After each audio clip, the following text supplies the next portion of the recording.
I love this, but I also am willing to share my mistakes with you and how to be better. We could be better together. Look at me as like a friend you haven't met yet.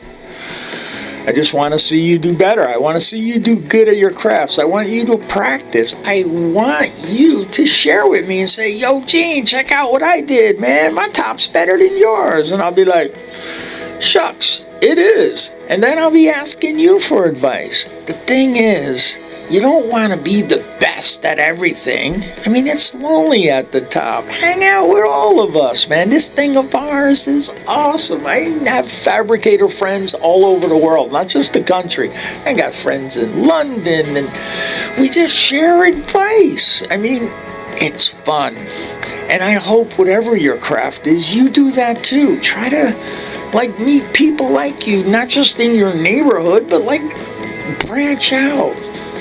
Technology has let us do things like this. So look at me as a friend you haven't met with. I'm not an expert at anything, and I can't be accused of teaching you bad info. No, I'm telling you my experience. I'm covered. And if you know someone who's better at things than me, just tell them I said they're right. That's how you get the last word with people that pound their chest and have an ego. Just tell them they're right, and they'll leave you alone. They'll stop talking. There's nothing else to talk about. I now want to do my part educating what I call you the next generation. I'm assuming you're a beginner. I don't think anyone that knows what I know is listening to this, but if you are, what's up? How you doing? But anyway, I kind of feel I basically have to do what they done for me. I simply want to keep the golden thread of this industry thriving. Back then, when I became an official business, quote, quote, and reality set in, meaning I actually started a business, I was no longer a decision. Reality, I like to think reality is an acquired taste. I'm a creative. I have a different outlook on reality. I only realize reality is around when I'm half on fire, and then I start calling for help. That's me. I'm a creative. A lot of people have a skill. They learnt, and they do. But us creatives and artist types, we get told to do something, and for some reason we just want to make it different. We just want to make it better. I have visions of things I want to do that are out of this world. It's been a long time coming. I worked for cabinet shops right after I graduated high school, which was Trade and Technical High School in Edison Tech, Elizabeth, New Jersey. 12th grade. The school actually let us leave in our last year after our grammar classes and math classes. They let us leave early and we go to a cabinet shop.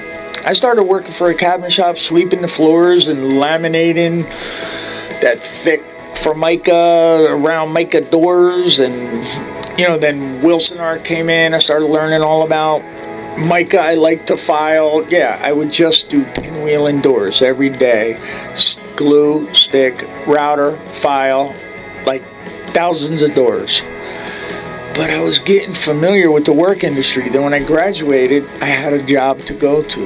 The few shops in my life I was an employee of, I always remember the feeling of wanting to express my craft. I've been wanting to express myself through my craft like an artist wants to knead and paint. You might not know this, but if you're an artist, you need to create. You need to paint. You don't want to, you just need to. That's what just gets you up in the morning.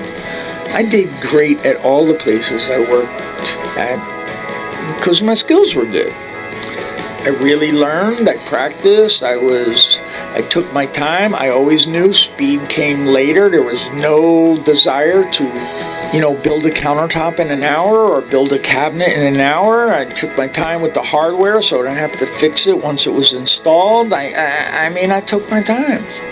But I couldn't express myself because my creations were never on the work orders. I didn't have creative control of the business. I knew one day I would start a business, and then when I was officially in business, I got the cart before the horse. I just treated my business model like a buffet. I chose to throw on my plate what I like, what I want to eat. I'm not eating them damn lima beans of business. But I now know, looking back and know, I should have ate those damn lima beans. The whirlwind of work that was coming my way once I exposed my craft to the world came at me fast. I thought saying yes exposed my craft to the world came at me fast. I thought saying yes to every request was what you're supposed to do. Running a business was way more than just being good at the craft. Thoughtless enthusiasm made my workloads overwhelming. My arrogance and ability to endure physical and mental pain was unnecessarily tested. My experience with being able to take hits was helping, but also hurting me at the same time. I always think if I could have been better at business, my endurance could have been better used creating more innovative designs. If I was only able to understand my cost analysis sheets better. I'm sure checking those sheets I got now would have produced healthier financial gains. I'm not a fireman. I make cabinets and countertops. Putting out fires that I started is nothing to be praised about. I'm so glad my craft was intact, but it also was able to mask my business weakness, or my lack of lima bean consumption, referring to that buffet metaphor I was talking about. I'm so proud to say today I know what's up. Lima beans sauteed in butter? I even gobble up Brussels sprouts these days. I made mistakes and got calm and simply uncovered, discovered, and discarded those mistakes into my 24-karat golden tools of awareness. My surface designs can be seen all over the world in pockets of multiple lifestyles and genres. I've been featured in many magazines of the industry and had the privilege to write monthly articles about my projects in a magazine. It was a fashion magazine, Panache Fashion Magazine, for 2 years, every month. My markets were all over the place. Friends of mine would set up at home shows with everyone else who did the same thing. That wasn't for me. I don't want to be around all these tire kickers. How much a square foot? Blah, blah, blah. I'd set up tables at healthcare shows where people least expect a countertop sample table display would be. I set up at fashion shows, music venues. Those are people who have kitchens as well. Those are people who have baths.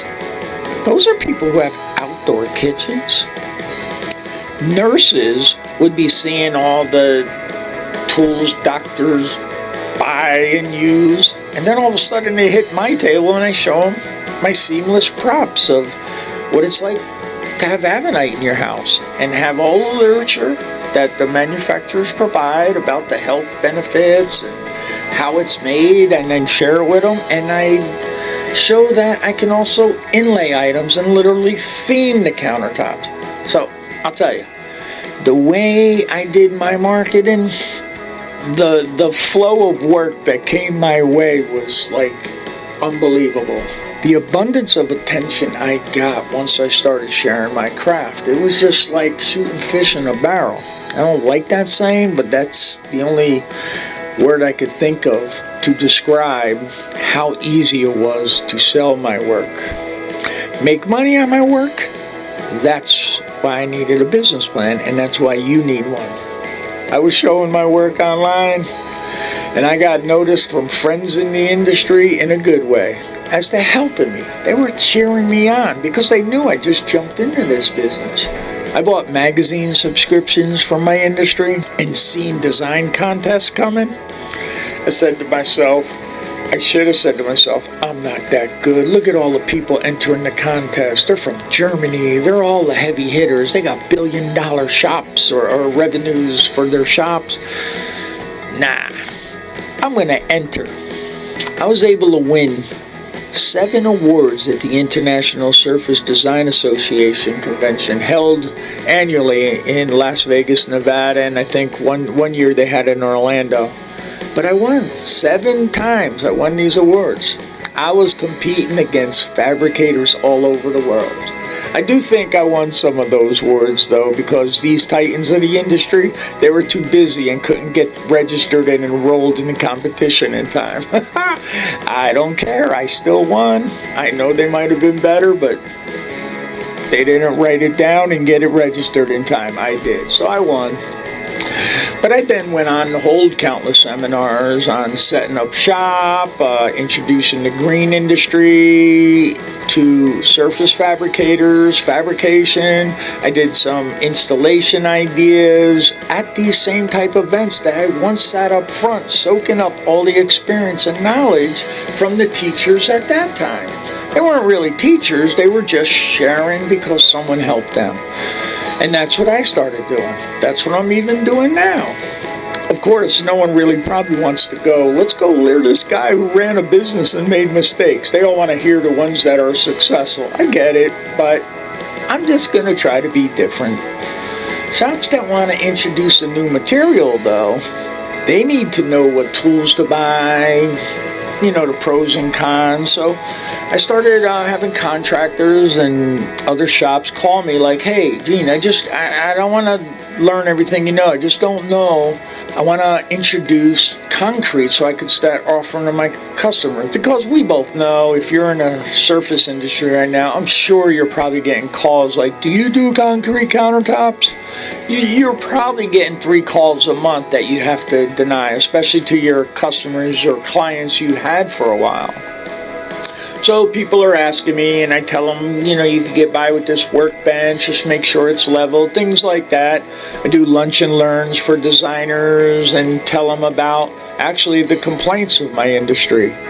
Certain things, architects, what can be done, what shouldn't be done. Don't design it and then get mad at us if we can't perform that. It's not our fault. And I'm trying to help everybody get along, because we need everybody. We need architects, designers, we need buyers, we need everybody. So I'm trying to get us all connected in a nice way in my world, not yours. You probably got everything going good. I'm just here in Tampa Bay trying to, do a little thing with my knowledge to slow down the already sometimes stressful workloads we put on our plates to keep moving. I did one seminar through Zoom back in the day that really inspired me at the New York University. It was so cool to entertain the questions from these college business enthusiasts.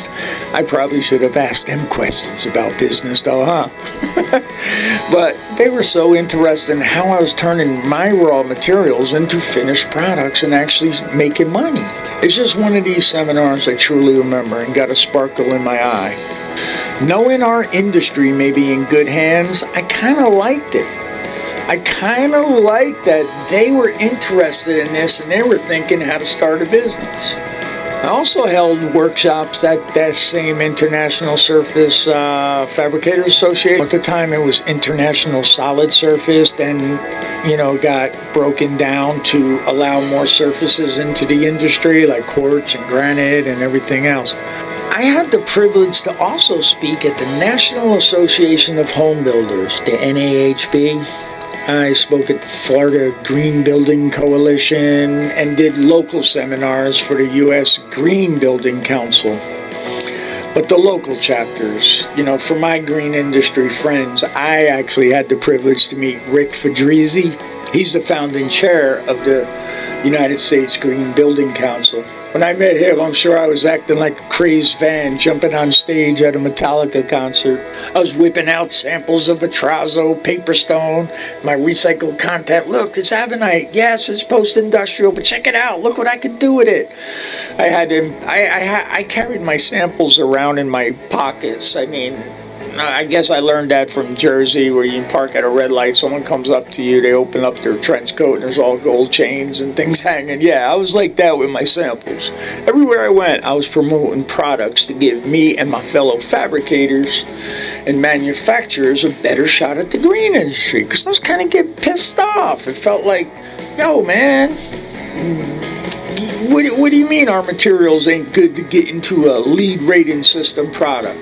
I want to bring attention to these products to get into the lead rating systems, which is put out by the U.S. Green Building Council. However, I wasn't there when they were making the policy, because I would have made some changes quick to them.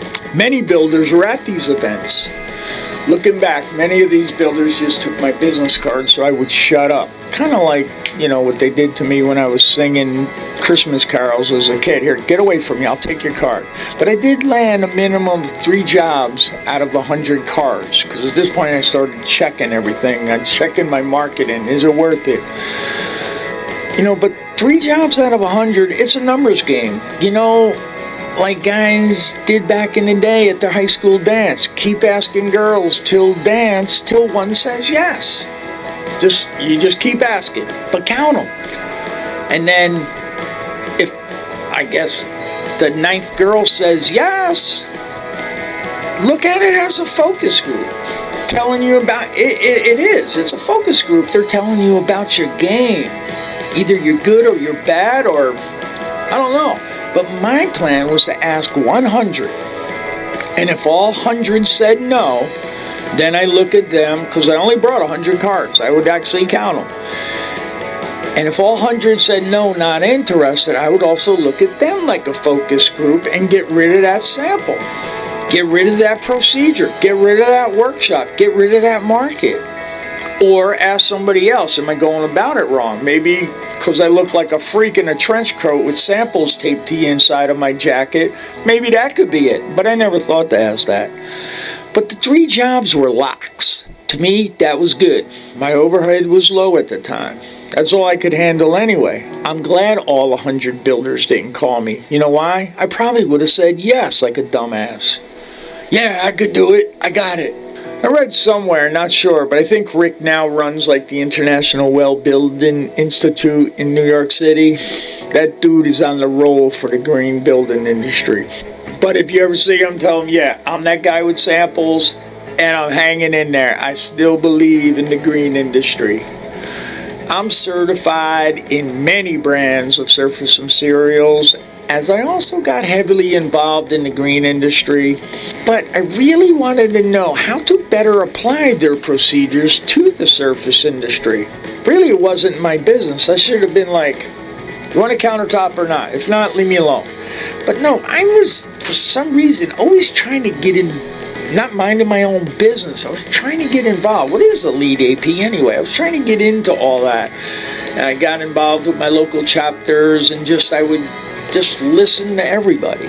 I would listen to gentleman Josh at Creative Contractors, and the way he talked, it wasn't just some government procedural lima bean homework type thing. It started making sense to me. It was just common sense blown up big. By the way, you green building developers, yeah, I'm that guy that showed up at all the grand open ribbon cutting events of your lead buildings. And when I see you, the developer who obviously wasn't prepared from your PR staff, and you didn't take time to talk to your lead AP to answer questions that might get asked, you were just really worried about the plaque and the marketing aspect to say, look, I did a green building, now everyone leave me alone. I got you. Once I seen Mr. or Mrs. Peacock step up to the lectern, I had to. I just had to. I put my hand on my face and said, oh, they shouldn't have put him up there. They should have put the lead AP up there. So I said, let me take a shot. Let me rock the boat a little bit. I just had to. I moved in with the quickness. Mr. Peacock opened up the floodgates for questions, while a guy like me is in the audience. Crazy that he didn't get better informed from his lead AP, other than the green marketing bandwagon. Notice, fabricators, these developers and green builders can achieve basic LEED certification through the LEED rating system and hang the plaque once the envelope of their building is done and sealed. They don't even have to furnish it yet. They can kind of get it done. But then they get a continuing audit later on, and then maybe things might get changed. But this is our time. Once we find out that someone's building a LEED building in your community, in your country, if they are, or something similar, that's the time to have all your samples ready. But don't just say, ain't this pretty? They really might agree with you. Yeah, that's nice, but what's it made out of? Where's it come from? So you have to have that documented, kind of like a business plan for your sample, like a little GPS. You want to know what's the content. Is it post-consumer glass? Is it post-industrial? Is it this? What about the indoor air quality? Even though it's beautiful and 100% recycled, what's the IAQ rating? Otherwise known as indoor air quality. You want to know all this, okay? So keep that in mind when you're making your samples. Keep track, write that down. Should green enthusiasts come to your community so you can market to them and have everything ready, all right? It won't hurt you, because even if they don't, like U.S. Green Building Council or a green organization there are people who buy homes who really like the idea of common sense blown up real big. And then you might be able to sell them a job, but they still, too, might not give two hoots that it's recycled. They want to know about the indoor air quality. Get to know about the material, okay? I know you know how to make it pretty, but you got to start learning about what actually is and how it could benefit them or hurt them. And if it hurts them, don't sell it to them. After it's sealed, they can get this plaque, and then they could fill the interiors with basically any furniture they find. There's no green police, and there shouldn't be. Even though I sound like I was acting like one, but it's more like the right thing to do. If you're going to be green bragging and peacocking about how green you are, we, the industry, have to push them sometimes to hire us more. Us surface fabricators need to just poke the bear a little bit. And I had to. So I asked Mr. Peacock, Mr. Peacock, I love everything about the building, but I just want to understand about the interior finishes. I'm not a heckler. I might sound like one. But don't you think all those interior materials that look to me like they were shipped from 3 to 4 continents away? What are those surfaces made out of? What is that contact paper glued to particle board? It's not even mica laminate? I'm not complaining. But don't you think the formaldehyde off-gassing will be fighting with the indoor air quality in your sealed-up building? I toned it down a bit and said, I get it. Budgets didn't allow you to purchase materials within 500-mile radius for us here in Florida. And this is where I was with Rick Frigisi when they were planning this policy, because they obviously didn't think about Florida. The rule is, if you're going to use a material, it must be within 500-mile radius, manufactured, things like that, of the project. What if you're doing a project in Florida? Have you guys seen the state of Florida? What were they in the center of the country when some dingbat came up with this idea? What are we in Florida supposed to do? 3/4 of that radius is in either the Gulf of Mexico or the Atlantic Ocean. 3/4 of it. Want to do a condo on the beach and make it a LEED project? You got a small portion to work with, because we're a long state. Yeah, they weren't thinking about Florida, but we still keep grinding and working it out. It's all about getting better, because they too have to be better, but we have to tell them. We don't have to piss and moan about it. We just got to let them know. It's so obvious when USGP was setting up policy procedures for LEED ratings, they didn't think of the shape and the location of Florida.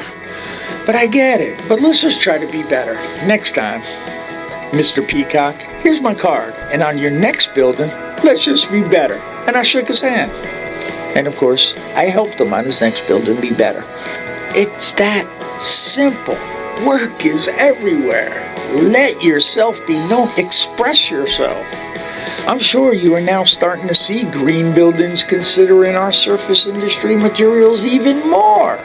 Not because of me, just because we are getting better at it. Manufacturers are now invested in certification labels, so us, the fabricators, don't, when someone asks us that question, what's in it? I don't know. So we don't have to take the liability that if it's not in there, well, this manufacturer said it. They kind of sponsored that. It's like a golden contract, whether it's approved or not. I love it. I love it that they're doing that. You know, everyone liked the idea of the recycled glass, and I really personally don't think it was because it was recycled. It was because it looked good. There were people I know that hate the idea of, like, when you mention global warming or glass or environment or recycled, that they actually think it's garbage. Well, when I had the sample made and said, well, this is recycled glass, I want that in my house. But you might have to push some people in your own community, states, and countries and show this. That's why I always say practice first, making samples, keep them in your truck, your vehicle, have a little different colors so you can show them. Because this is something that we do, us as artists and craftsmen and craftswomen and fabricators. They really don't get what we do. If we just say we do countertops, what do you think's popping in their head? Is it what you do that's popping in their head? I doubt it.